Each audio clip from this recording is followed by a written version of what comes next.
నమస్కారం అండి. నమస్కారం. ధర్మవరం నియోజక ప్రజలు, తెలుగుదేశం పార్టీ ప్రజలకు, కుటుంబ సభ్యులకు అందరికీ శుభోదయం. ఓకే, థ్యాంక్ యూ అండి. Thank you. ఈరోజు ముందు చంద్రబాబు నాయుడు గారు ఎన్నికల సమయంలో చేనేత భరోసా గురించి ఎటువంటి హామీను ఇచ్చినటువంటి దాఖలాలు లేవు. బట్ కానీ ఇప్పుడు ఆ పథకం అనేది అమల్లోకి వచ్చినట్టుగా ప్రజలు అనుకుంటున్నారు. దాని గురించి మీరు ఏ విధంగా స్పందిస్తున్నారు అనేది మాకు కావాలి. ఓకే ఓకే ఓకే ధర్మవరం ప్రజలు, చేనేత కార్మికులు, ధర్మవరం నియోజకవర్గ ప్రజలు ప్రతి ఒక్కరికి నేను చెప్పేది ఏమంటే, గతంలో చంద్రబాబు నాయుడు గారు సూపర్ 6 పథకాలు, సూపర్ 6 పథకం చెప్పాడు. కానీ ఆ పథకంలో నేతన్న భరోసా అనేది మటుకు మెన్షన్ చేసింది, చెప్పిండేది లేదు, దాఖలాలు లేవు. Yes okay. కాకపోతే ఈ నేతన్న భరోసా ఏ విధంగా మనకు ఈరోజు అమల్లోకి వచ్చిందంటే, దానికి ఒక ముఖ్యమైన నాయకుడు దీన్ని ముందుకు తీసుకురావడం జరిగింది. ఆ ముఖ్యమైన నాయకుడు ఎవరంటే మన పరిటాల శ్రీరామన్న గారు చంద్రబాబు నాయుడు దగ్గరికి వెళ్ళి ఎక్కడ తిరిగి చేనేత భరోసా అనేది ఉండాలి సార్ అని ఆయనతో ఇది చేసుకొని పర్మిషన్ తీసుకొని మన రాష్ట్రం అంతలక్క చేనేత భరోసా రావడానికి కారణం మన పరిటాల శ్రీరామన్న గారే ఈరోజు దీనికి కారణం. ఓకే ఓకే నెక్స్ట్ వచ్చేసి చెప్పండి. 24,000 చేనేత భరోసా అనేది ఇంతకుముందు పడుతుండేది. ఇప్పుడు 25,000 అంటున్నారు కదా, అది 25,000 అంటున్నారు కదా, అది ఎంతవరకు నిజమంటారు? అది నేస్తామని ఇచ్చినారు. అప్పుడు కొంతమందికి ఉన్నాయి, కొంతమంది వల్ల అప్పుడు ప్రభుత్వంలో కొంతమంది అందరూ మగ్గాలు లేని వాళ్ళు అందరూ ఎవరెవరో సపోర్ట్ కాయలు అమ్ముకునేవాడు, జామకాయలు అమ్ముకునేవాడు అందరూ తిన్నారు. అదంతా అయిపోయింది. ఇప్పుడు నేస్తాం ఇది చేనేత భరోసా అనేది, చేనేత భరోసా అనేది ప్రతి ఒక్క మగ్గం వేసేవానికి, ప్రతి ఒక్క మగ్గం ఉండేవానికి ఇది ఖచ్చితంగా ఎలిజిబుల్ అవుతుంది.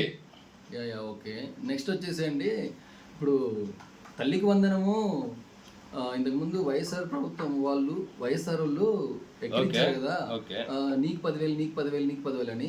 అది అందరికీ కుటుంబంలో ఎంతమంది పిల్లలు ఉంటే అందరికీ పడింది కదా, దాని గురించి ఇప్పుడు మీరు ఏ విధంగా స్పందిస్తున్నారు? వాళ్ళు మామూలుగా జంతానం వాడినారు. మన బాబు ఎవరు అనుకున్నాడు, ఆయన పట్టినాడంటే విక్రమార్కుడు పట్టినట్లు పడతాడు ఆయన ఏదైనా కానీ ఆయన చెప్పిండేది కరెక్ట్గా. ఇంట్లో 5 మంది పిల్లలున్నా 5 మందికి పడినాయి, ఒక్కరికి పడింది, ప్రతి ఒక్కరికి పడింది. అప్పుడు గత ప్రభుత్వంలో వచ్చేసి ఇంటికి ఒక్కరికే వేసిండేది. అది చాలా అన్యాయము, చాలా ప్రజలు చాలా ఇబ్బంది పెట్టినారు ఆ రోజు. అది గతం దాంతో వాళ్ళతో మనకు పని లేదు. ఇంకా మన అభివృద్ధి పట్టాల మీదకి ఎక్కింది. సంక్షేమము ఇప్పుడు ప్రజలకి అందుతూ ఉంది. ప్రతి ఒక్కరికి సంక్షేమం అనేది ప్రతి ఒక్కరికి అబ్బుతుంది. ఏమీ ఇబ్బంది ఏం లేదు. కొంతమంది ఎవరో చేసినారు. అందులో భాగంగా మన ధర్మవరం నియోజకవర్గానికి మన పరిటాల శ్రీరామ్కు మన చంద్రబాబు నాయుడు గారు ఫుల్ పవర్ ఇచ్చేసినాడు. ఇప్పుడు ఫుల్ పవర్ అంతా ఆయనదే ఇప్పుడు చేతిలో ఉండేది. మన పరిటాల శ్రీరామన్న గారి చేతిలోనే ఇప్పుడు అంతా. ఆయన ఎమ్మెల్యే అంటే ఎమ్మెల్యేనే ఇప్పుడు. కాకపోతే ఏమంటే ఆయన సత్యకుమార్ని పిలిపించుకొచ్చి ఇక్కడ గెలిపించినాడు, అది వేరే విషయము. కానీ ఇప్పుడు పవర్ అంతా ధర్మవరంలో మన పరిటాల శ్రీరామన్న గారిది ఇప్పుడు హవా. ఓకే ఓకే నెక్స్ట్ వచ్చేసి, ఇప్పుడు మన తెలుగుదేశం ప్రభుత్వము ఆగస్టు 15 నుంచి ఏదో మహిళలకు ఫ్రీగా అన్నారు కదా, అది వదులుతారంటారా? ఆగస్టు 15 నుంచి చూడండి మీరు, ప్రతి ఒక్క మహిళ ఇటు నుంచి ఎక్కడ తిరుపతికి వాళ్ళనే బస్సు ఎక్కిపోతుంది, ఇటు నుంచి అనంతపురం వాళ్ళనే బస్సు ఎక్కిపోతుంది.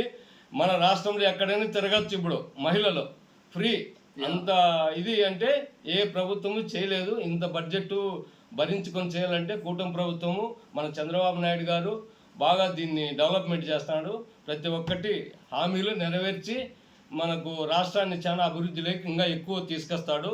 చాలా అభివృద్ధి అవుతుంది కూడా.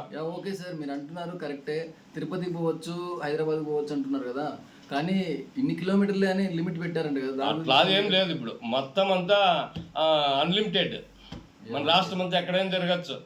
Okay okay thank you so much sir, ఈరోజు మీ విలువైన సమాచారాన్ని మాకు అందించినందుకు. Okay thank you sir, thank you, ధన్యవాదాలు.